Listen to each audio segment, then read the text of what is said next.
তখন চলছিল আখেরি মোনাজাত। হঠাৎ মুসল্লিদের মধ্যে আতঙ্ক ছড়িয়ে পড়ে। মূলত ড্রোন পড়ার শব্দ থেকে ভীত হয়ে মুসল্লিরা দিক বিদিক ছোটাছুটি শুরু করেন। লোকে লোকারণ্য জায়গায় ছোটাছুটিতেই মুহূর্তেই আরও বেশি আতঙ্ক ছড়িয়ে পড়ে। ইজতেমা ময়দানের পূর্ব পাশে স্টেশন রোডের টঙ্গী কালীগঞ্জ আঞ্চলিক সড়কে এ ঘটনা ঘটে। প্রত্যক্ষদর্শীরা জানান, হঠাৎ ড্রোন পড়ে গিয়ে বেলুন অথবা বাঁশের সঙ্গে লেগে শব্দ হয়।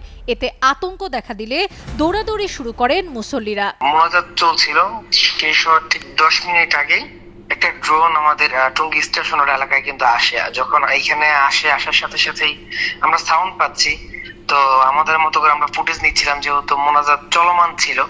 সেই হিসেবে আমরা যখন যারা সাধারণ মানুষ ছিল, মুসল্লি ছিল, তাদের দিকে ঘুরে আমরা ফুটেজ নেয়ার সময় একটা ড্রোন আসলো। ড্রোনের শব্দ পেলাম এবং 10 সেকেন্ডের মধ্যে বিস্ফোরণ একটা শব্দ হলো। একটা বেলুন ফুটলে যে সাউন্ড হয় এমন একটা সাউন্ড হলো।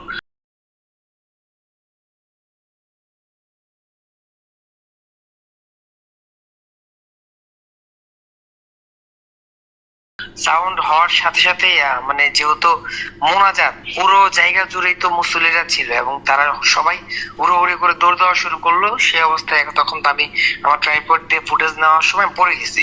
আমার ট্রাইপড ভেঙে যায় এবং আমার উপর দিয়েও মানুষজন যায়। তো তখন পরবর্তীতে স্থানীয় কয়েকজন ছিল, তারা আমাকে ওইখান থেকে ধরে উদ্ধার করে।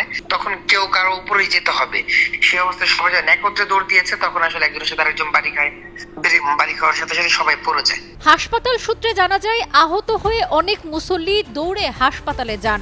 টঙ্গী আহসানুল্লাহ মাস্টার জেনারেল হাসপাতালে আহতদের মধ্যে আবুল কালাম, আলামিন, আজাদ, ওবায়দুল্লাহ, রাতুল, আব্দুল করিম সহ আরও শতাধিক ব্যক্তি চিকিৎসাধীন রয়েছেন।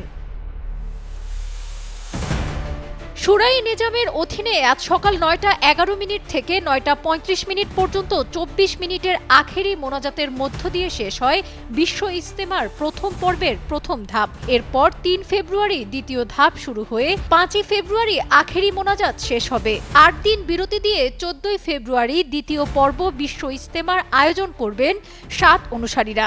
16 ফেব্রুয়ারি রবিবার আখেরি মোনাজাতের মধ্য দিয়ে শেষ হবে বিশ্ব ইজতেমার 58তম আসর। সাবরিনা কাজী, কালের কণ্ঠ।